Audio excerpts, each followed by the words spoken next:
morning. This is a recap of day 5 of BodySlims, as well as discussing what I did to prep for the water portion that turned out to not be a thing that I'm still going to try and keep up. So what I had heard was 2 liters, which is around 2 quarts. So I was aiming for 64 ounces, or 2 quarts, half a gallon, however you want to say it. What is the purpose of water in terms of weight loss? I don't know. I know that it helps flush out toxins, and I'm assuming to some degree anything flushing out of fat cells would probably be included there.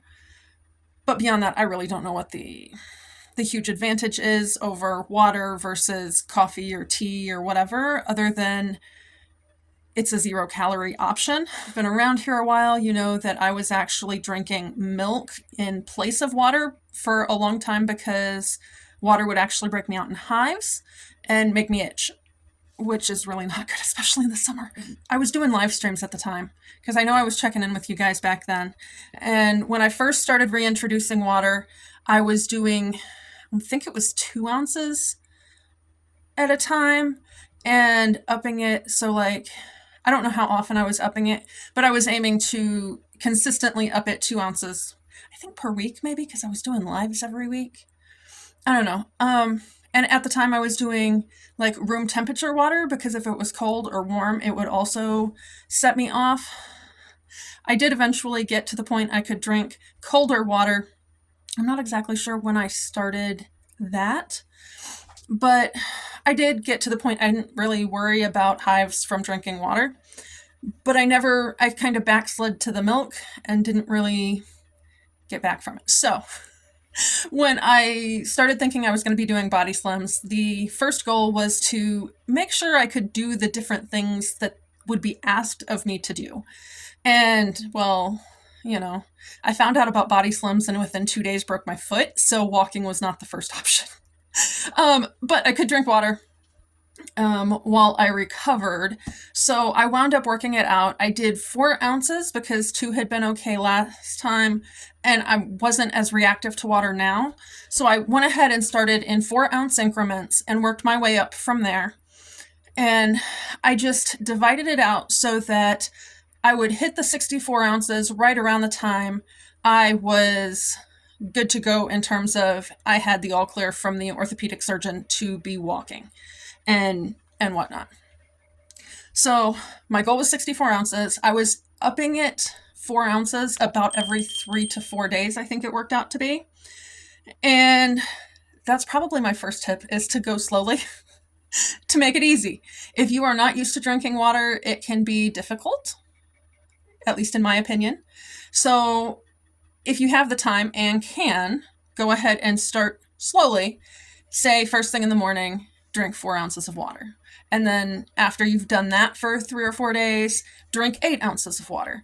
And then, like, I don't know, midday, replace something else. And so you're 8 in the morning and 4 at the next time you choose, if that makes sense. Anyway, so go slowly. That way you make it easy. It's kind of one of those atomic habits thing.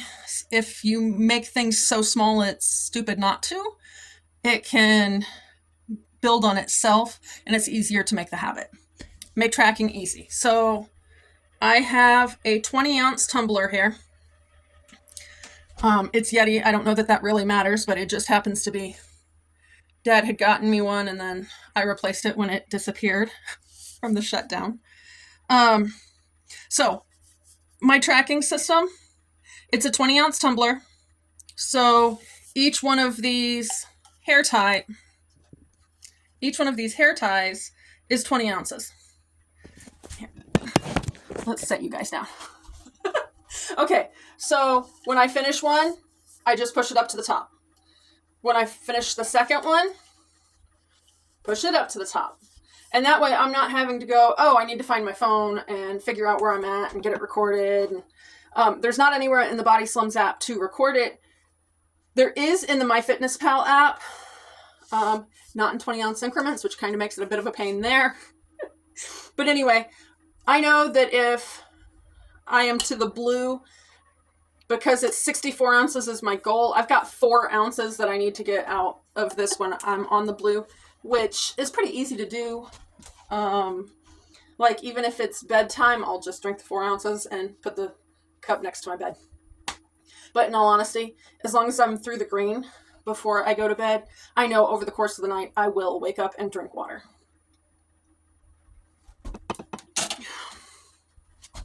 I'm just going to see if I can do this way.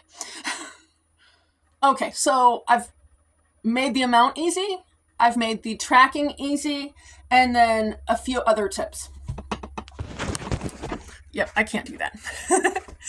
So we've made the amount easy. We've made the tracking easy. Then the next tips I have, number 1, chug it.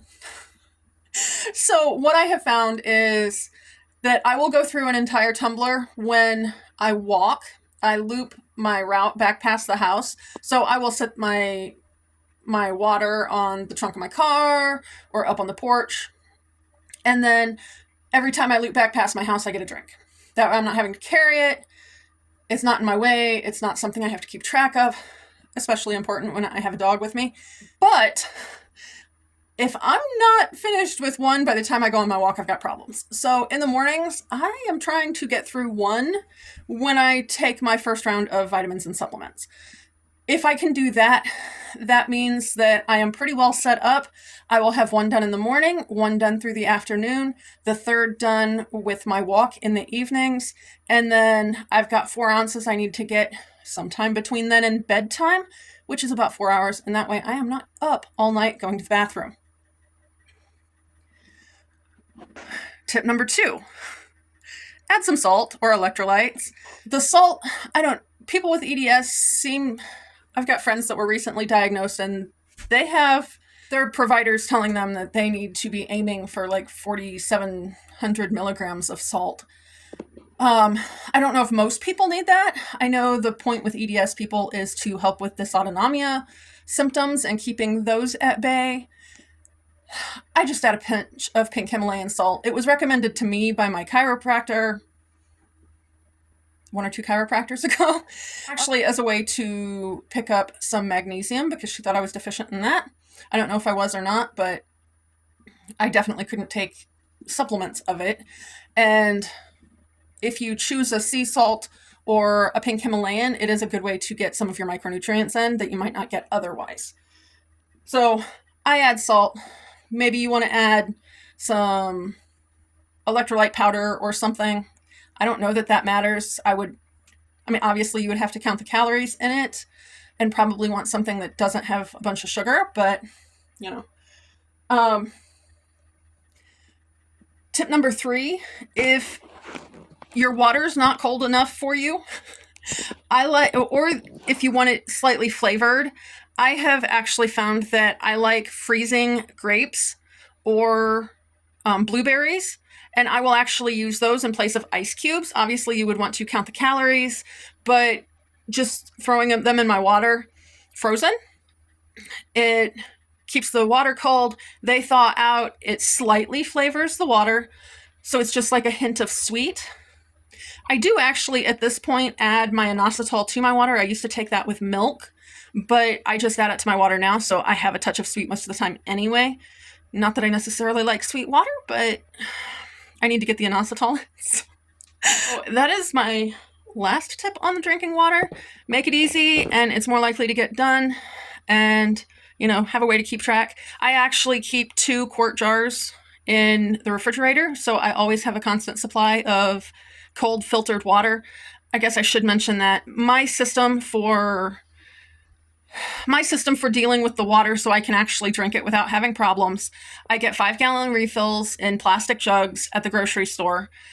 We bring that home. We have little water pump things that go into those.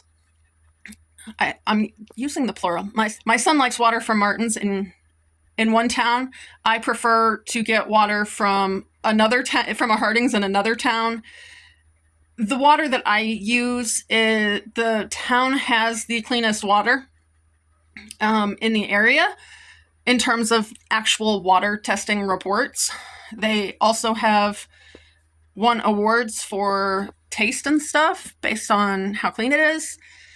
So I go there, get the 5-gallon refills, and then bring it home, pump it into glass jars, used to be for pickles, and I just use some baking soda to absorb the pickly taste or stuff from the vinegar, and then wash them out real well, and we reuse pickle jars, so that's where I get my glass jars.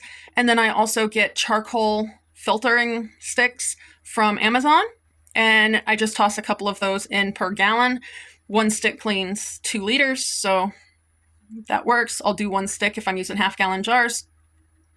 And that is how I manage the water so that I'm capable of drinking it without getting any of the junk from it having been in plastic or, you know, whatever might be in the water. Otherwise, I am filtering it with charcoal. And I will throw the links for all of that stuff down in the description box down below.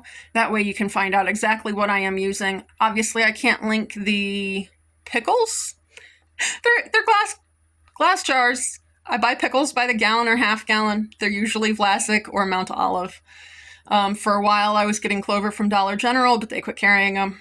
So, you know, it's just whatever. Just make sure that it's glass. On to my day 5 synopsis. Food, decent. I started with a protein smoothie, which I haven't been doing because I couldn't get the yogurt jar open. Maybe that's not a great one to put in a pickle jar.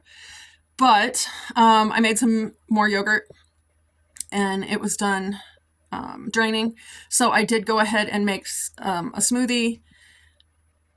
And that's a bite out of the calorie count. It was, I think, 447 calories. You know, it tastes good. It's fruit. It's protein. I am using a peanut butter protein powder called Naked PB. Don't react well to most protein powders, so that is sort of the one that I can do. I also put collagen powder in my smoothies, and also if it's first thing in the morning, I will also put my inositol in there. So anyway, that was a lot of calories, so I was a little bit more concerned. It wasn't really a big deal. And then we had I think it was a prime rib roast. I don't know. It was a very very fatty cut of meat. Not my favorite, but when you buy beef by the quarter, you kind of use what you've got and deal with it. So I cooked that in the Instant Pot, and then I have had the stuff here to make green bean casserole for months, and that was a request from my youngest, so we got that in. And I actually got the roast in, got the green bean casserole in the oven, and said, okay guys, you're in charge of getting stuff out. I'm going for my walk. So I walked about 30 minutes with Hyde, I think, maybe 20. 30 seems very long, and we didn't take the normal route, so I'm not terribly positive how long it normally takes me to walk it. And then I brought him back and got the rest of my walk in. And it was a very enjoyable walk. I had some pain in my back because I've got a rib out at the moment, but my feet actually felt really good. So that was a major win for me because it has been varying stages of painful the last few days. So not a whole lot else to tell you. I will include the MyFitnessPal summary of food because I'm sure I snacked in there somewhere. And I just don't remember what it was off the top of my head. So I will include the MyFitnessPal and I did figure out one screen I can take a screenshot of on Map My Walk that doesn't show you where I live. So I can show you those details. And I will see you guys tomorrow, hopefully talking about what I did to prep on the walking side. Later.